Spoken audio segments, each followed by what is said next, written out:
በአዲስ አበባ ሀገረ ስብከት የአስኮ ደብረገነት ቅዱስ ገብርኤል ካቴድራል ለካቴድራሉ አስተዳዳሪ ለመላከ ምሕረት ቀሲስ አበበ ንጉስና ለካቴድራሉ ጸሐፊ ለመጋቢ ምስጢር ፈቃዱ አረጋ በካቴድራሉ ላሳዩት የመልካም አስተዳደር ዘመኑን ለዋጀ የሥራ አመራር ቀድሞ በካህናቱ መካከል የተፈጠረውን ችግር በሰላም በመፍታት ቦታው የሰላም፣ የፍቅር፣ የአንድነት እንዲሆን በማድረጋቸው የካቴድራሉ ማህበረ ካህናት በካቴድራሉ አውደ ምሕረት ባዘጋጁት ልዩ የምስጋና መርሃ ግብር ላይ ስጦታ አበርክተዋል።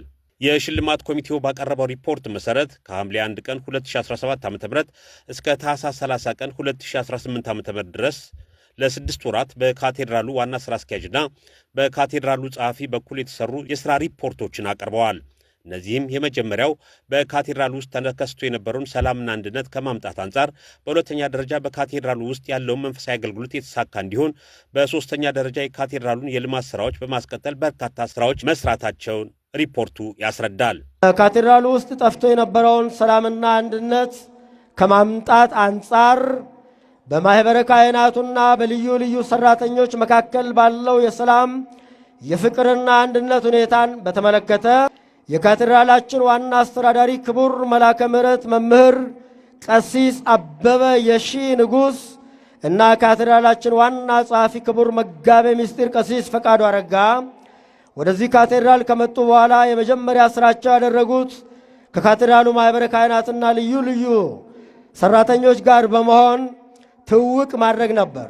ክቡር አባታችን መላከ ምሕረት መምህር ቀሲስ አበበ ንጉስ ክብርና ሽልማት ሰማያዊ እንጂ ምድራዊ እንዳልሆነ ገልጸው በውስጣችሁ አሁን ያለውን መከፋፈል፣ ዘረኝነትና የቡድንተኝነት ስሜትን አውጥታችሁ ጣሉ በማለት አባታዊ ምክራቸውን ከለገሱ በኋላ ሁሉም ማህበረ ካህናት እጆቻቸውን ወደ እግዚአብሔር አንስተው ሰላምን፣ ፍቅርንና አንድነትን ወደ ራሳቸው እንዲያመጡ ቃል አስገብተዋል።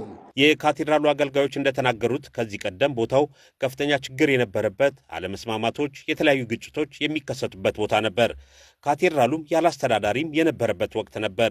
አሁን ግን የደብሩ አስተዳዳሪ መላከ ምሕረት ቀሲስ አበበና መጋቢ ምስጢር ፈቃዱ አረጋ ከመጡ በኋላ ችግሮች ተፈተው ዛሬ በሰላም በፍቅር በአንድነት ሆነን እያገለገልን ነው በማለት ገልጸዋል።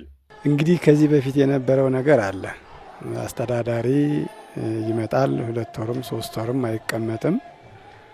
የማይቀመጡበት ምክንያት ደግሞ ደብሩ ሰላም አልነበረውም ይመስለኛል። ካህናት ውስጥም የመለያየትና እንዲህ ግሩፕ የመፍጠር ነገር ነበረ። እንግዲህ እሳቸው እንደውም ያለ አስተዳዳሪ ለ3 ወር ያክል ነበረ ደብሩ ብሎ በሆነ በወኪል እየተመራ ማለት ነው። በኋላ እሳቸው ከተመደቡ በኋላ ይሄንን ነገር አጥንተው ችግሩ የት ጋር እንደሆነ አይተው ችግሩን ፈተው ተበታተነውን ነገር ሰብስበው ወደ ልማት ዞረው ያ ልማቱ ደግሞ ባመጣው ውጤት ካህናቱ የጠየቀው ጥያቄ ነበር፣ የደሞዝ ጥያቄ። የደሞዙን ጥያቄ ፈተውላቸው በዛ መልኩ ነው ሽልማቱ የተከናወነው ማለት ነው። ከ2017 ሐምሌ 1 ቀን ጀምሮ ያለው ለውጥ እነዚህ 2 አባቶች ሲመጡ እኛ ያገኘነውና ያየነው ለውጥ አንደኛ በግቢያችን የነበረው ነውጥ የቤተ ክርስቲያን ተቋም ሳይሆን የፖሊስ ሰራዊት ወይም ደግሞ ይህ በቃ ሰላም ያጣው የችግር ተቋም መስሎ ነበር የሚታየው። ይሄን በዋነኝነት ከመምጣታቸው ሳምንት ሳይሞላቸው የለውጥ አምጥተዋል። እናመሰግናለን። ከፊት በጣም መለያየቶች ነበሩ፣ የስራ ሂደቶች ችግሮች ነበሩ። እውነት ነው። በእኛም ላይ ራሱ ብዙ ነገር እኔ ከመጣው ራሱ ብዙ መለያየቶችና ብዙ ህጻጾችን አይነበረ ጉድለቶችን፣ የስራ ጉድለቶችን እንግዲህ ባልዘረዝራቸውም የተወሰኑ ብዙ ችግሮች ነበሩ። ግን እኒህ አባት እኒህ መላከ ምሕረት መምህር አበበ ንጉስ እና መጋቢ ምስጢር ፈቃዱ አረጋ ዋና ጸሐፊ ከመጡ ወደዚህ የተሻለ ነገር አለ። ከዚህ በፊት ወደ አስኮ ደብረገነት ሰው ተዛውሮ ለመምጣት የሚፈራበት ካቴድራል ሆኖ ነበር። በጣም አስቸጋሪ ነው። ስሙ መልካም አይደለም። አሁን ግን መልካም የሆነ ነገር ስለታየ እነዚህን ሰዎች በ6 ወር መካከል ውስጥ ይህንን አይነት ነገር ላመጡ ሰዎች ማህበረ ካህናት ተሰብስበን እስቲ ብንሸልማቸውስ ብናመሰግናቸው በማለት ይህንን አንድ ላይ ተወያይተን ማህበረ ካህናቱ አጠቃላይ የካቴድራሉ የአስተዳደር ሰራተኞች ጭምር ተነጋግረን ይህንን የሽልማት ፕሮግራም ያደረግነው ሰላማችንን የደብሩን ስም በመቀየራቸው ነው። መላከ ብርሃን ቀሲስ አበቤሽ ንጉሥ እንዳብራሩት እኛ የተሰጠን ኃላፊነት ነው የተወጣ ነው።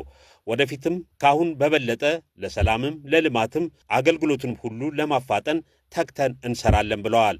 መላከ ምሕረት አክለውም የሥራ ኃላፊዎች እንዳንድ ልብ መካሪ፣ እንዳንድ ቃል ተናጋሪ ሆነን ምዕመናን ጠምቷቸው የነበረውን ሰላም አጥተውት የነበረውን ልማት ርቋቸው የነበረውን አንድነት ለማምጣት አሁንም ወደፊትም ከምዕመናን ጋር እየተነጋገርን ተባብረን በአንድነት እንሰራለን ሲሉ ገልጸዋል። እኛ የሰራን አልመሰለንም። እኛ ደግሞ የተሰጠን ኃላፊነት ነው የተወጣ ነው። በዚህ ልክ 6ኛው ወር ላይ ጠብቆ እንዲህ አይነት ሞገስ ማልበስ ካሁኑ እስከ ዛሬው በበለጠ ሳናንቀላፋ ሳንተኛ ሳንደክም ለልማቱም ለሰላሙም ለመንፈሳዊ አገልግሎቱም ለማህበረ ምእመናኑም ሁሉ ነገር ለማፋጠን በቅዱስ ገብርኤል ስም ቃል እገባለሁ።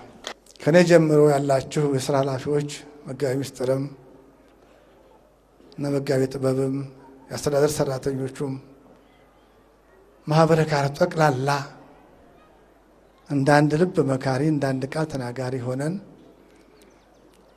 እስካሁን የአስኮ ምእመናን ጠምቶት የነበረውን ሰላም አጥቶት የነበረውን ልማት ርቆት የነበረውን አንድነት አሁንም ወደፊት ከምእመናኑ ጋር እየተነጋገር ከእናንተ ጋር ተባብረን እንዳንድ ልብ መካሪ እንዳንድ ቃል ተናጋሪ ሆነን ለማገልገል ቆርጠን ተነስተናል፣ ቃል እንገባለን። በመጨረሻም ለደብሩ አስተዳዳሪና ጸሐፊ፣ ለሰበካ ጉባኤ፣ ለስብከተ ወንጌል አባላት ስጦታዎች ተበርክተውላቸዋል።